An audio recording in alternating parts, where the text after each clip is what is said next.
So I talk to a lot of people between those folks that I interact with face to face and those that I interact with on social media. And through these interactions, what I've realized is that there are a couple of types of people out there.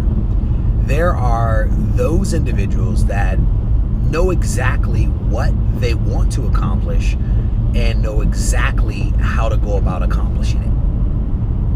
They have, concrete goals and objectives, and they have concrete, sometimes even written out action plans for how to achieve those objectives.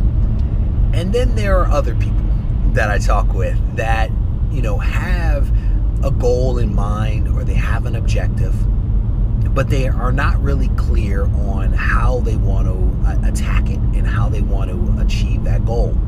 And these goals can be professional, it can be, related to your career, they can be fitness related. Again, I talk to a lot of people, so, there's a spectrum of what people are trying to accomplish. But those people that aren't quite clear on what they want to achieve, one thing that I've noticed about those individuals is that they tend to have seeds of doubt.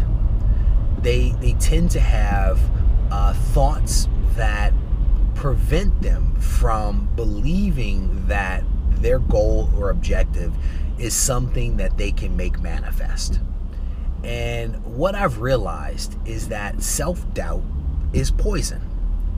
Self-doubt will erode and eviscerate any goal or objective you have faster than anything that I'm aware of.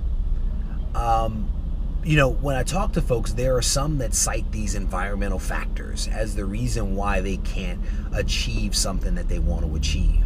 There's something, a person or an event or a thing that's stopping them. And in the back of my head, I'm kind of asking myself, is that a real thing? Or is that something that you're manifesting to excuse or negate why you haven't achieved a particular goal?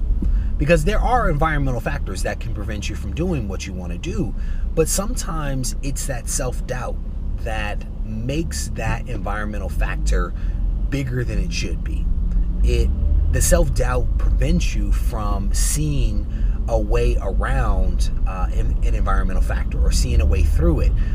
It prevents you from creative problem solving. And that's why, again, I think that self-doubt is a poison. I tell people all the time that I'm too stupid to believe that I can't do something. And what I mean by that is that I am always trying to move forward.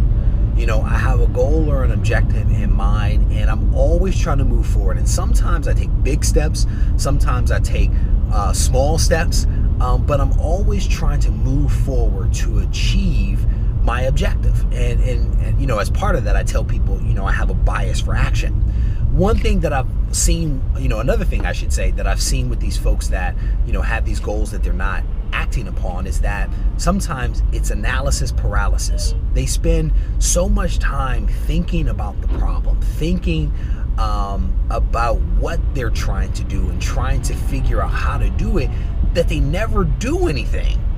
And that's a problem, right? And my bias for action doesn't mean that I don't think. It doesn't mean that I don't strategize. It doesn't mean that I don't plan. But what it means is I try to move forward. Sometimes, again, it's a small incremental movement, but it's still progressive. And so, I think that if you have a goal or you have an objective, whether, again, it's fitness or professional, you have to get rid of the self-doubt.